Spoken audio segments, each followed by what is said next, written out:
Standing in line at an airport is a bad experience. But if we're being honest with ourselves, shuffling through your wallet once you reach the front of that line just to realize you didn't have your driver's license, that's a worse experience. From boarding airplanes to purchasing alcohol, the technology that enables digital driver's licenses already exists. But adoption levels are slow, and the question is, what's the holdup? I always kind of liken it to chess and checkers. Checkers, super easy to play. Giving access to people is playing checkers. Giving access to people based upon them being who they say they are, that they're doing what they're supposed to be doing, that they are where they're supposed to be, that they've been given approval for those assets, that's chess. There's this notion of authentication, authorization, approval, and today it's expanded into verification and proofing as well. So 4 key components. And just like chess, you learn how to play it relatively quickly, but you spend the rest of your life mastering it. At least 17 states in the continental US have considered or implemented digital driver's licenses, but few have been able to create a system that leads to widespread adoption across the population and in government offices. On this episode of IT Visionaries, Albert sits down with Richard Bird, the Chief Customer Information Officer at Ping Identity, and he explains what the holdup is in getting you a digital driver's license, and he also sheds light on the biggest obstacle that is stalling the adoption process today. I hope you enjoyed this episode. IT Visionaries is created by the team at mission.org and brought to you by Salesforce Platform, the #1 cloud platform for digital transformation of every experience. Innovate fast, empower every employee, and scale with confidence from anywhere, with a customer at the center of everything you do. Learn more at salesforce.com/platform. Welcome everyone to another episode of IT Visionaries, and today we have a special guest, Chief Customer Information Officer at Ping Identity, Richard Bird. Richard, welcome to the show. Thank you. I'm glad to be on. All right, right out the gate, for our audience members who do not know, tell us, what is Ping Identity? Sure. Well, Ping Identity has been in the identity solutions, identity security space now for 20 years. And we started out in the early days when nobody could figure out how to federate access for all kinds of different applications across all kinds of different operating systems. And then we've grown as our customer base has expected us to evolve with technology. So we provide cloud solutions as well as on-premises solutions for managing what the nerd in me would tell you is the identity control plane across the security function. And as a result, also growing with our customers, we have moved heavily into the outward-facing access control that's commonly known as customer access management. So we do everything identity. There you go. And we've had a couple different identity companies on the show, so I definitely want to dive into your experience and what makes Ping unique. Tell us a little bit about your title, because it is a different title. We've heard of, CIOs, Chief Information Officers, and we've seen, Chief Customer Experience Officers, but Chief Customer Information Officer, it makes it sound like you're more in the cyber security type side of the space, hey, data privacy encryption. I'd love to hear exactly Chief Customer Information Officer. What is your principal responsibility? Well, first of all, it's the most unique title in show business right now. I've been at Ping for about 3 years, and our founder and I came up with the title because we couldn't find anything that actually fit. Many of the folks that operate in the kind of function like I'm in are frequently called industry evangelists, or that type of or a field CTO or CIO. And that's not really the role. I spend about 30% of my time working directly with our largest customers or prospects around really, really difficult strategic issues. So I spent 20 plus years in corporate, and I was a CIO.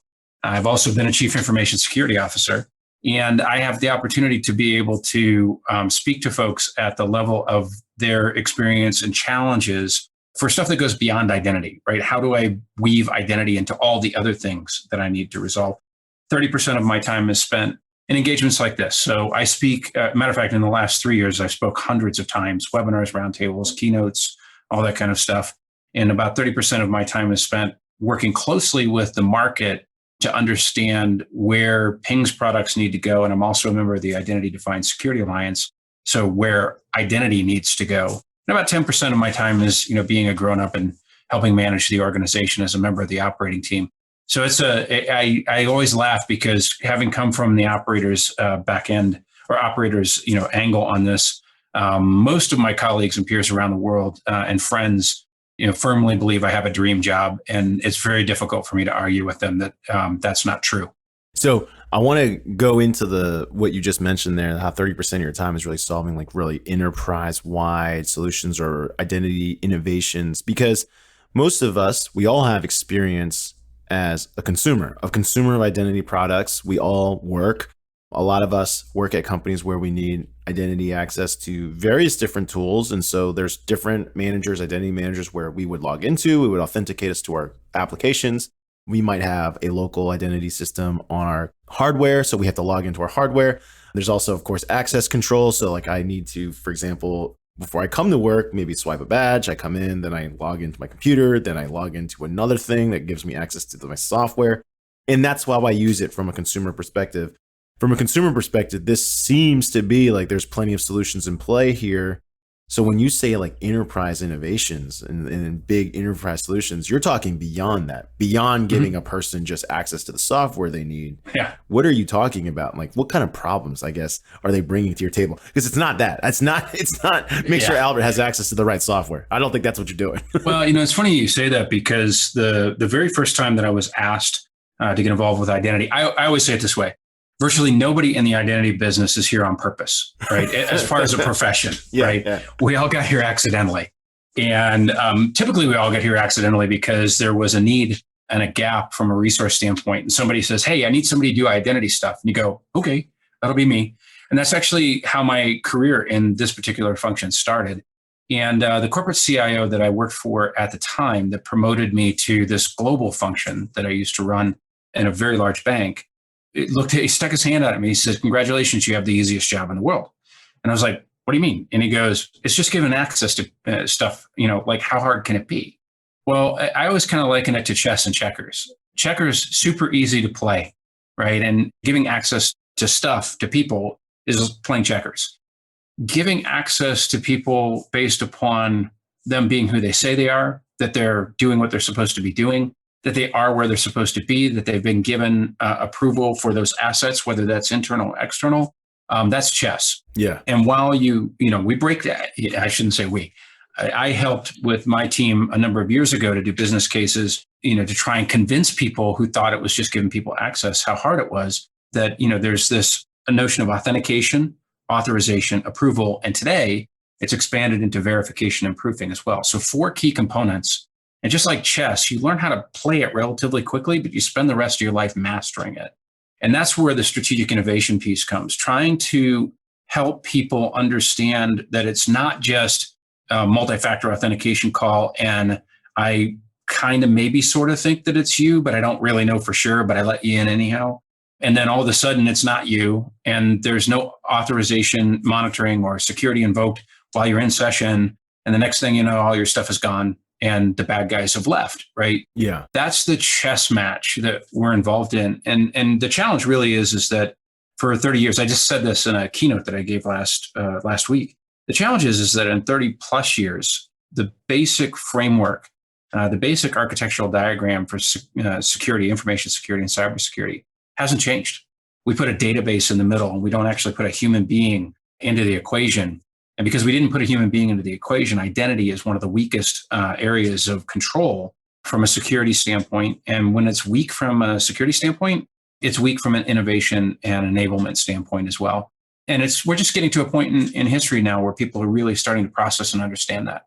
Yeah. So, when I think of what you just said, for example, 2FA, I remember back in the day, you got issued an RSA token. And I bring this up with every security person we talk, because it's a good time. We always got to go back. You got this mini calculator thing. It was like it literally looked like a calculator. It's really tiny, no buttons though, right? And it would change its numbers every whatever. And then you were given a PIN. They're like, oh, by the way, your PIN number starts maybe 4 digits before, 4 digits after. Yeah. And what everyone I knew did was they put a little sticky on the RSA thing and wrote their PIN on it. Okay, so how secure was that? No, it was the illusion of, like I said, this is the illusion of security, because yeah, it changes every minute, but what you're really saying is if I take one of these things, I'm pretty much going to be able to get into all your stuff, right? And now we have new ways of doing it where we have 2FA, right? But it doesn't change the fact that if I now have your phone unlocked, I still can get in it. And so there's new layers, like you were saying, the new layers of verification protocols that are going into place, such as what domain you're on, where are you? Are you expected to even access this software? So a good example is like if you do database, if you're a night shift worker, so then they would say like, oh, why is he going at it by day? This is odd. Talk to me about all the layers now that are going through to identify people, because the other side of that is most of us as consumers, we really want passive experiences where we don't have to actively do that much stuff. I know people, when they do even 2FA, they think it's annoying. Yeah. Like, you know what I mean? Like, oh my goodness, they got to send me a code. I got to type it in, right? We all want things to just kind of like know who we are. We don't want to actively like be part of security. So you have that. You have two sides. You have more ways to break systems, and you have more ways, or I guess more demand to decrease consumer involvement, which means you're left in the middle trying to figure out all these ways to do it. And so I'd love to hear that part, because you said like, we always used to run it to a database, but we forgot the human element. I want to hear your perspective on this conundrum now. Well, it's crazy because, I talk to hundreds and hundreds of companies on an annual basis. And I'll get these conversations that kind of go, hey, we really want to do digital transformation for our customers and have their identity experience be frictionless and passwordless, right? And I start asking them about two-factor authentication and multi-factor authentication. They go, yeah, well, we got a program, but we haven't really, gone there yet. And you go, well, here's the deal. Like, you can't get from account to password to frictionless and passwordless in one jump. It doesn't happen, right? And I think the big thing when you look at those layers that people are misunderstanding about the possibility of, say, a device, and it doesn't necessarily need to be a phone. I point out that my smartwatch today is smarter than my smartphone was 3 years ago. And so, whether it's wearables, whether it's, mobile devices, there are these electronic imprints in our life that are giving us the flexibility to create a situation where we can triangulate tons of different information.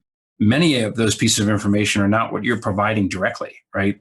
The biometrics on the phone, the telemetry, the geography, the location, all these different pieces can be aggregated to do what's really important in the equation that you just talked about, which is higher tiers of stronger authorization or authentication. And that's where the entire field is moving to, which is how can I get a really, really strong, high probability that the person that is engaging in this transaction is who they say they are, strong authentication, without intruding on that end user to have to be engaged directly. The truth is that we can do it. We can now aggregate, name the number of data points that you would like to aggregate about your user behavior, right? I always tell people, like, if there was ever something somewhere that registered that I authenticated my phone with my left hand while I was walking, and I used a thumb biometric, somebody should call the police and go look for me, because I'm probably my head's in a duffel bag somewhere, because that is completely not how I authenticate my device, right? We are very habit and ritual bound. In fact, that's how you find the bad guys. When somebody breaks a known regular pattern, right, of all of this information that we can aggregate for you, there's a high likelihood that it's not who they say they are.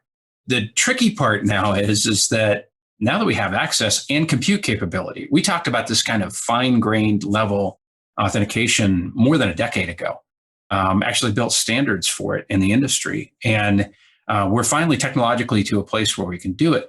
The challenge is now how much of that, aggregated, behavioral, locational, informational data do I have to accumulate? How many of those data points do I have to accumulate before I'm now into issues of privacy, before I'm now into issues of, like, if I have all this information, like, I can track you. Yeah. Like, that's the entire piece of ATT and Apple and what's going on between Apple and Facebook now, right? Like, if I have all this information, I can track you, I can follow you, I can, persist and bug and challenge you. And that's the next frontier that we have to navigate through is now how do we navigate this very thin separation between a great frictionless, passwordless user experience and then doing the right thing with all of this information that creates this powerful capability for strong authentication that doesn't actually require you to be directly involved.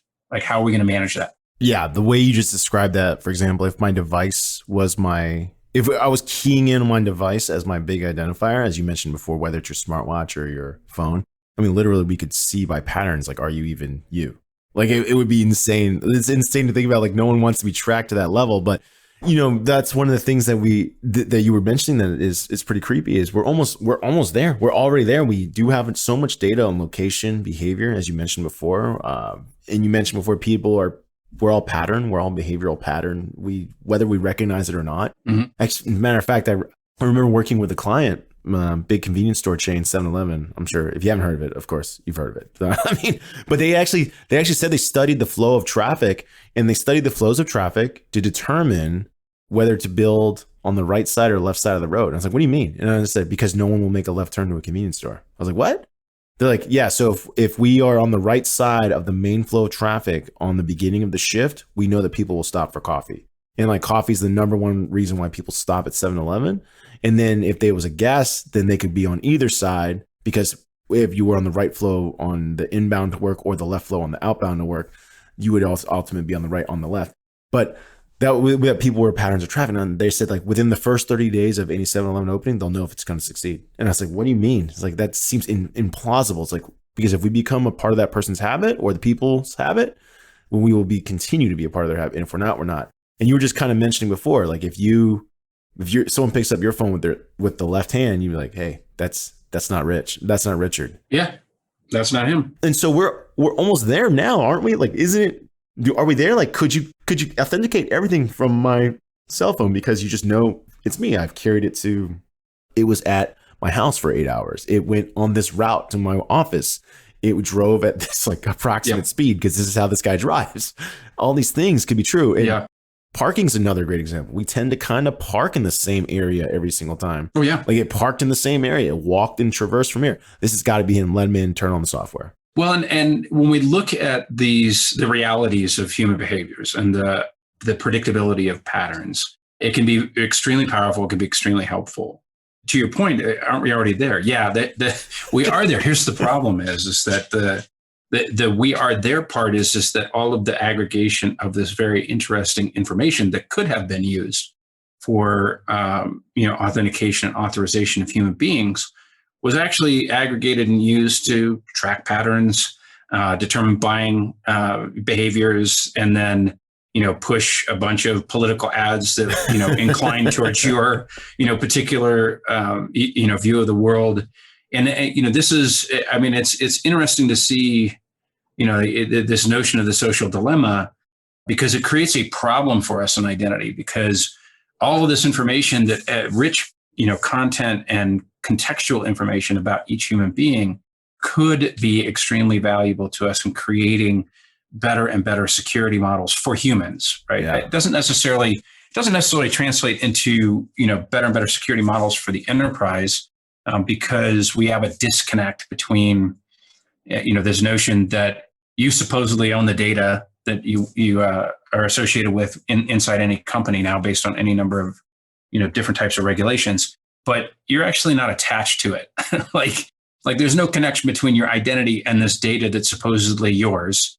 And so there's a big gap on that side of the equation. But on the human empowerment side of the equation, if we can get past we saw with this rise of huge amounts of pushback against vaccine passports. Mm-hmm. And Ping Identity has a vaccine passport, right? And we said, look, the information about the passport is going to be resident on your device. It won't be anyplace else except for at the vaccine provider and yours. And you hear people go, oh, well, that's Big Brother. I'm like, it's on your device. Like we have ways to empower you. We can make you have control and be able to share that information as you want to. Well, somebody else is going to be keeping the information. And this is where we start to get into where the future is going around this notion of a decentralized transactional identity, right? So that, the CVS or the Walgreens has the piece of information that's only relevant to having given you a vaccine, the positive results, the information that's associated with your biometrics, location, all that kind of stuff is yours,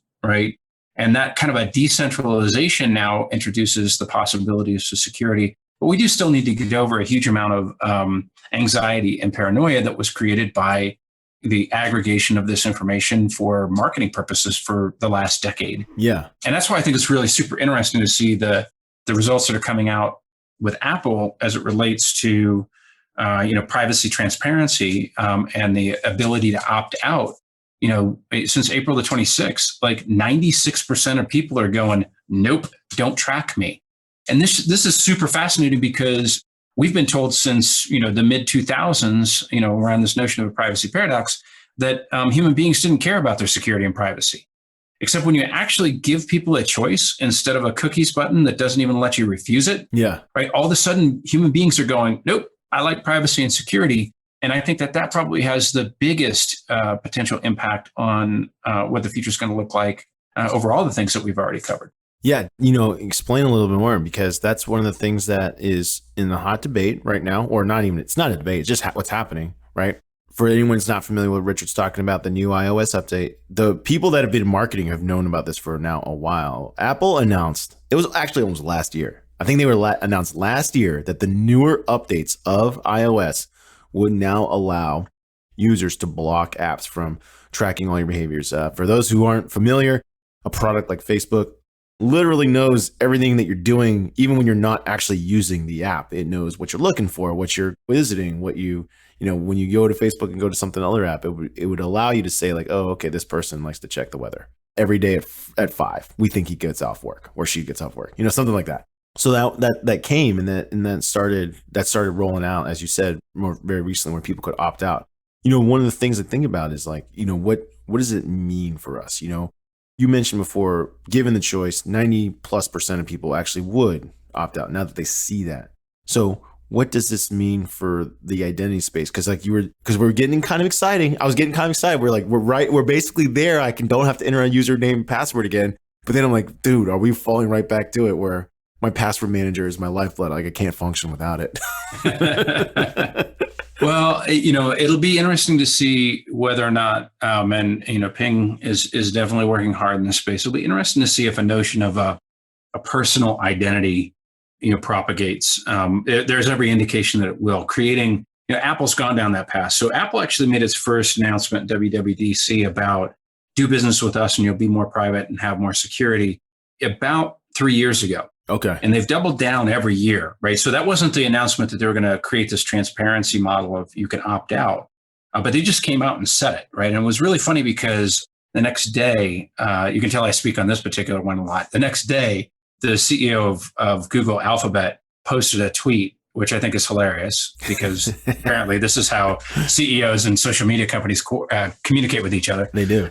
And he posted a tweet he was like, hey, look, Apple, you can't say that about us.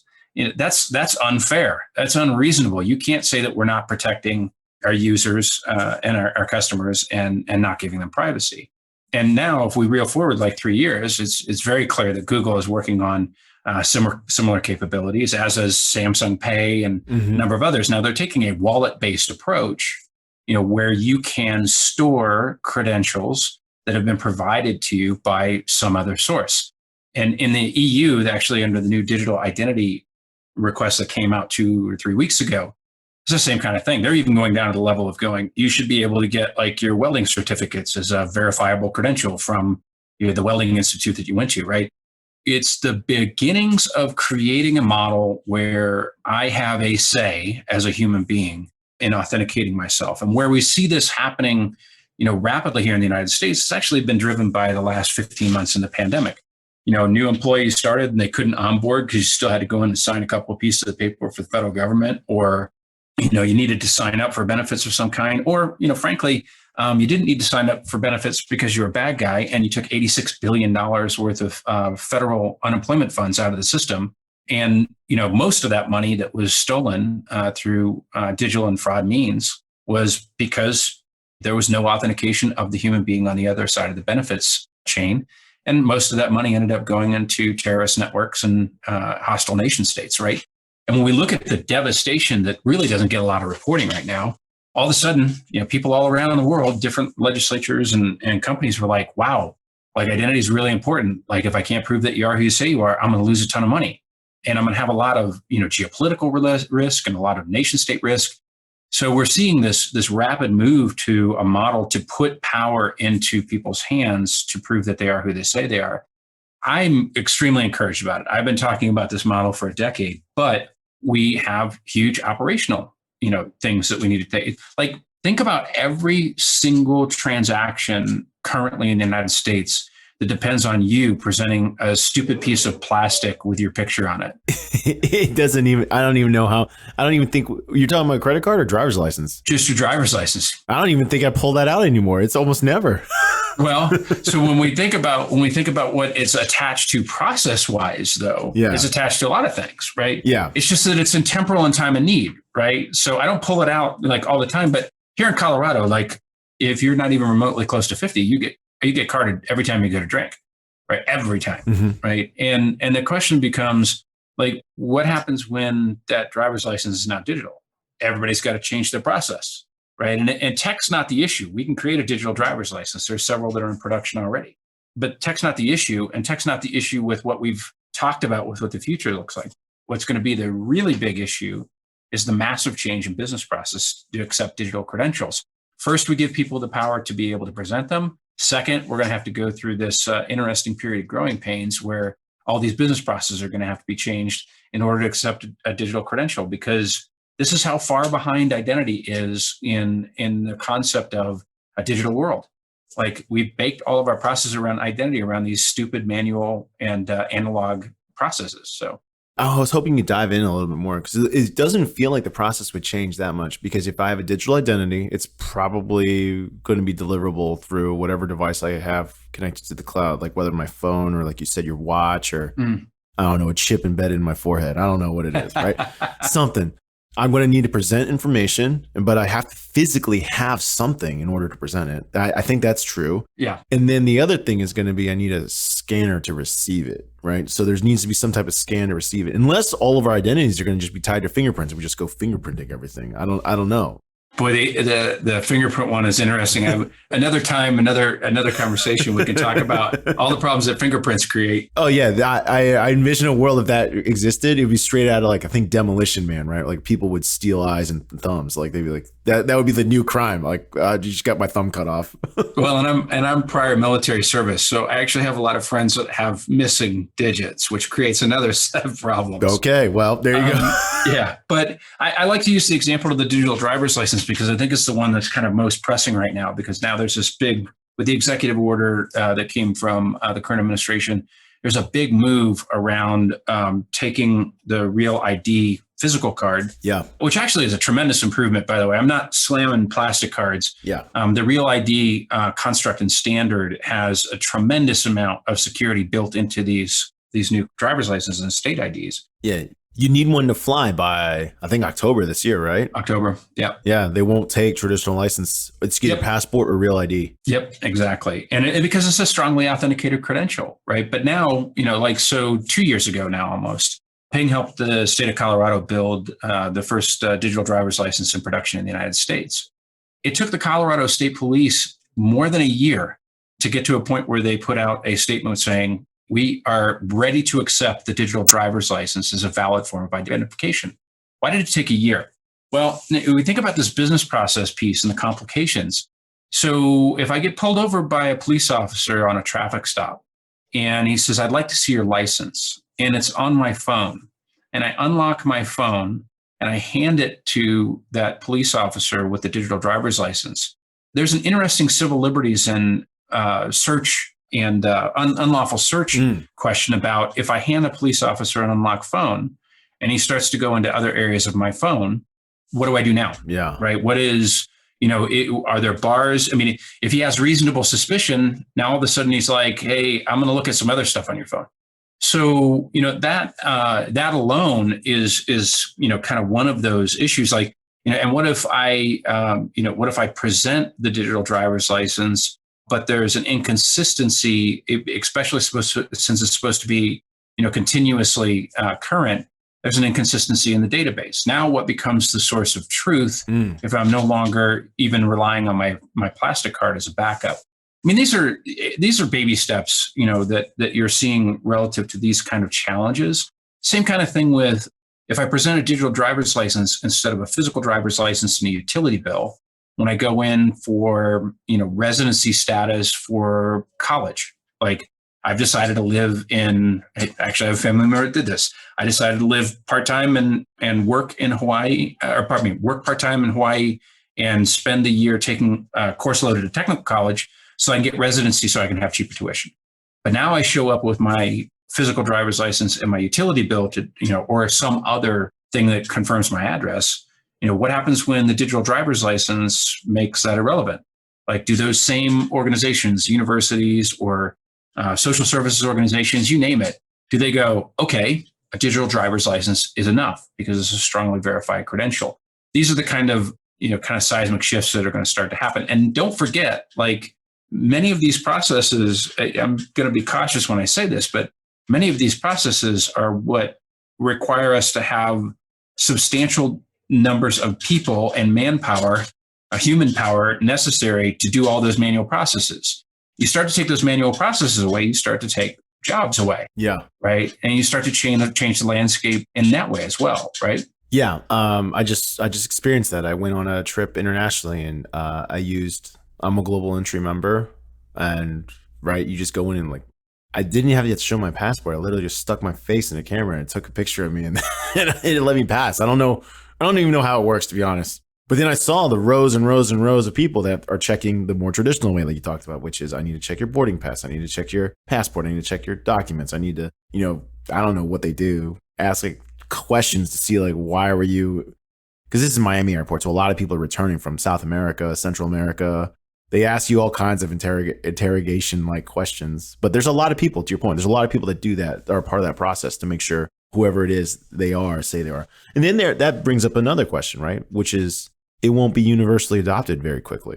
Meaning there's going to be people, in my use case right there are people from other countries that won't adopt it as quickly. We already know people don't adopt things that quickly inside the United States. They had to delay Real ID because that few people were actually going towards it. So they were like, okay, this is a problem. I mean, we've seen that with all types of different things. Whenever they've done driver's license changes, things like that, people are we as humans, back to your original point, we are very behavior driven. We don't change that often. Yeah. And the adoption question is actually, a question in two parts. The first is do you present a solution that is valuable? Yeah. Right. And so anytime in human history, if you present a solution, a product, an approach that says you have to do this because I told you to, right? The government regulation is the prime example of that. You have to do this because I told you to. It's always met with tremendous resistance, right? I always go back to the seatbelts and motorcycle helmets example. Yeah. There's still not all states require helmets. There's still states that don't require helmets. Yep. And they leave it up to personal choice. And if a person doesn't feel like a helmet contributes more value than, a wind in my face and, experiencing the open road. I mean, I ride, right? And, if they don't feel like it creates more value, they go, man, I'm not going to do it, right? So when we look at, this is what I think is really interesting about Real ID. When we look at Real ID, and I'm very familiar with the folks that really started this effort quite a number of years ago. And they were really clever about it. They said, we're not going to create a national identity. Nobody's going to want it. Nobody's going to adopt it, right? But what does everybody use all the time? Maybe a driver's license. What if I made the driver's license easier to use? What if I made the driver's license in a format that just made it a no-brainer? Flash, here you go. I don't even need to reach my wallet anymore, right? I can just turn my phone around. And all of a sudden, people were like, oh, cool. I can get on an airplane. I can, and those benefits that are associated with the Real ID construct, either physical or digital, are really going to start to grow and expand now that we're going to get to full adoption.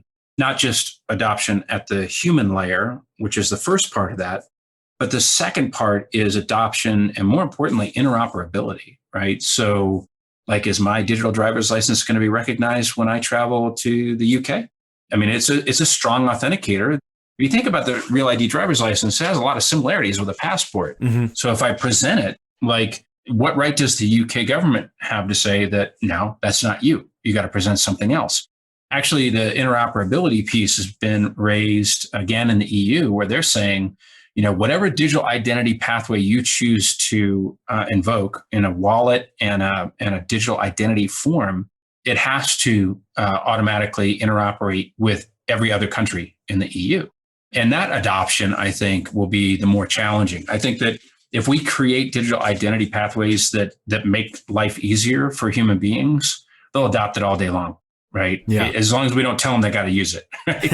And then in the case of interoperability, I think that there's going to be a lot of ground battles between not just countries, but corporations. Yeah. Like Apple has worked with, I know I keep bringing Apple up, but Apple's working with the TSA to put a digital driver's license into an Apple wallet.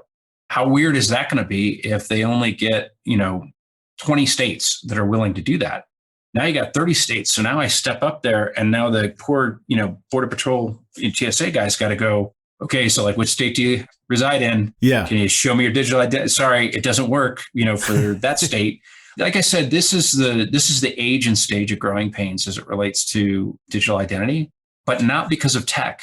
Back to your point, we're there. Yeah, we're already there. Yeah. Right. It's because we've got to introduce a new notion of security and a new notion of privacy and a new notion of identity into the global market. So, well, whatever it is that makes it easier to, let's say, get through secured gates, I'm all for, right? Because global entry, great experience. I saw the people waiting in line. That's an awful experience, right? Whatever makes it more gives me more financial protection so that no one can take the loans out my name. I've been a victim, well, not me personally. Please don't pick on me. There's nothing to take. But like my wife's been a victim of tax fraud. When we filed for our taxes and like the IRS said, hey, you've already filed your taxes. Like, no, we haven't. Yeah, we've already, anything that diminishes those things. And of course, on the consumer software side, I think we're always going to be looking for easier ways to just always authenticate and know these tools to know who we are. It's an interesting space. And I love the perspective. It sounds like, based on what you said, the technology's there. The question is the people, the processes. Are we ready for it really? Mm-hmm. Well, Richard, it was awesome having you on the show. But before you leave, it's actually time for the lightning round. And the lightning round is brought to you by the Salesforce platform, the #1 cloud platform for digital transformation of every experience. Richard, this is where we ask you questions outside of the world of identity and Ping identity specifically, so that our audience can get to know you a little bit better. You ready? Absolutely. All right. You told us earlier, before this recording started, that one of your most prized possessions is you have the signatures of Tupac and Biggie on the same piece of paper. Yep. Well, you got to tell me which of the two is better. I love them both. And I love what both of them brought to the industry. So I can't ever choose. And I never was down with the East Coast, West Coast beef. I believe in everybody. Hey, it took them. It basically took them from us. Yeah. I mean, that's how tragic it was. So you've displayed a big variety or taste for music. You got Daft Punk posters, you got Beyonce posters behind you. You got the signatures from, if I run into you and it's a casual day and you're listening to music, what are you likely listening to? Oh, everything really. Like the last, several years, one of my hobbies has been music festivals. And I've seen everybody from, Lizzo when she was playing on a stage in front of 100 people, a leotard and a flute in 2016. Wow. To U2 do Joshua Tree, and the only festival appearance that they've ever done in their entire career. Post Malone, Macklemore, Nathaniel Rateliff and the Night Sweats. I recently I've been kind of getting into two things that are kind of on opposite ends of the spectrum. I've been getting into a lot of kind of roots Americana music, Shovels and Rope, the Avett Brothers, Nathaniel Rateliff and the Night Sweats, but I've also been doing a lot of Taylor Swift lately. So I would say, especially with the Taylor Swift re-recordings, like I would say that, on any given day, it's a 50-50 shot. You're going to hear something kind of along those two lines. That is a wide variety. Now, you're also a very, you're one of the more dynamic guests. I can tell by the hobbies. All right. You also mentioned earlier that you're a motorcycle rider as well. What kind of motorcycle do you ride? Do you ride with a helmet? So I'm going to kind of do a mea culpa here. I ride, but I came to riding very, very late, actually just a couple of years ago when I moved here to Colorado. And because I am too old to learn how to shift elegantly, I've rolled into 300cc scooters. Okay. So I'm a Vespa guy, and now I'd like to hop my Vespa up because actually before I got into two wheels, I've been a long time a vintage car guy. So I've had, matter of fact, I had to sell about 8 or 9 cars when I moved out here to Colorado, and I've had everything from '66 Mustangs that are hopped up to a '63 Galaxy 500 convertible on hydraulics on air, straight down to the ground. I love old metal. I had to get out of the cars though because my wife was tired of only 20% of the collection working at any given time. So, as is the case with vintage vehicles, I mean, it's a labor of love, but also money. It's a lot of money to keep the cars running. Absolutely. So you ride Vespas, vintage car guy. You're also, off the top of my head, I forgot which liquors you're a connoisseur of. It sounds like you are also a connoisseur of nice spirits. Tell us about that, because you're working on a tiki bar, it looks like, behind you. Yeah, well, it started kind of when I was in the early stages of my career, and I was pretentious because I hung out with a lot of pretentious older executives, and everyone was drinking scotch. Problem was, I found out after a few years, I really hate the way scotch tastes. Tired of waking up like I licked a burning tire, the next morning. So I got into bourbon and whiskey and built a pretty sizable collection around that. I would say I don't collect, I drink. So virtually every bottle that I own has had a seal cracked. And then we moved into a new house that happened to have an original wood panel bar from the early 60s. And we thought, well, it'd be great to do a tiki bar. So I've been teaching myself all the different varieties of rum, and actually found that rum is kind of like one of the most diverse spirits. So many different variations, so many different places around the world where it's made. It's made it really, really interesting. But I have to laugh. I'm mentoring a young man who's been a bartender for 15 years, craft bartender, and he's currently, in school for cybersecurity. And he came over to the house the other day, and he says, "I just can't believe it." He goes, "I've been tending bar for 15 years and I want to be in cybersecurity." And he says, "You're in cybersecurity and you're trying to be a bartender." And so I don't know if that's my exit path, mixing flaming drinks at my own place one day, but I always like to keep my options open. There you go. Richard, it was awesome having you today on IT Visionaries. Thanks for sharing some of the work you're doing at Ping Identity and some of your vision for the future of identity. I agree with you 100%. It's already here. It's just a matter of, can we as a society really accept it? Listen, the day that I don't have to type in a password, I still am waiting for that day. It's not here yet, but I can't wait. Me neither. And I embrace it. So I can't wait till we get there. Like, I don't just push it as a vision. I'm like, that's what I want to. So awesome. Thanks for joining us today on IT Visionaries. Thank you. I truly appreciate it.